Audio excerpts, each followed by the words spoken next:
Hello అందరికీ. ఈరోజు మనం పాలకూర పప్పు ప్రిపరేషన్ చూద్దామండి. ఎవరైనా కానీ స్టూడెంట్స్ అయినా బ్యాచిలర్స్ అయినా ఎవరైనా చాలా ఈజీగా ప్రిపేర్ చేసుకోవచ్చు. చాలా సింపుల్గా ఉంటుంది. ముందుగా పప్పు నానబెట్టుకోవడానికి ప్రెషర్ కుక్కర్లో 1 కప్ కందిపప్పుని 2 to 3 టైమ్స్ దాకా బాగా వాష్ చేసుకోండి. ఇప్పుడు ఏ కప్ తోటి అయితే కందిపప్పుని తీసుకున్నారో సేమ్ కప్ తోటి 3 గ్లాసెస్ ఆఫ్ వాటర్ని యాడ్ చేసి అందులోకి 1 టేబుల్ స్పూన్ దాకా ఆయిల్ని యాడ్ చేసి నానబెట్టుకోండి. ఇక్కడ నేను 3 మీడియం సైజ్ పాలకూర కట్టలు తీసుకున్నానండి. అండ్ ఇలా చూపిస్తున్న విధంగా కట్ చేసుకోండి. నేను ఈ పప్పుని అరగంట సేపు నానబెట్టుకున్నానండి. ఇప్పుడు ఇందులోకి చిటికెడంత పసుపు, 3 నుంచి 6 పచ్చిమిర్చీలు, కరివేపాకు, 2 పెద్ద సైజ్ టమాటాలు కట్ చేసుకొని యాడ్ చేసుకున్నాను.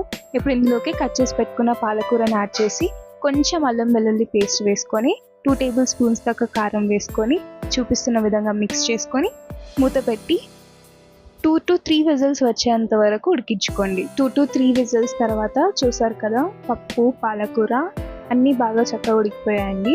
ఇప్పుడు దీన్ని స్టవ్ మీద నుంచి దించుకొని సరిపడినంత ఉప్పును యాడ్ చేసి చూపిస్తున్న విధంగా రుబ్బుకోండి.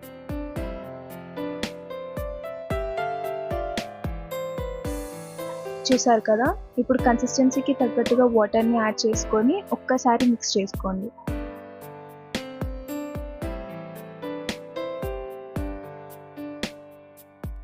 ఇప్పుడు తాలింపు కోసం మరో గిన్నెలో 2 to 3 టేబుల్ స్పూన్ దాకా ఆయిల్ని యాడ్ చేసుకొని అందులోకి 1 టేబుల్ స్పూన్ వరకు ఆవాలు, 1 టేబుల్ స్పూన్ వరకు జీలకర్రని యాడ్ చేసుకోండి.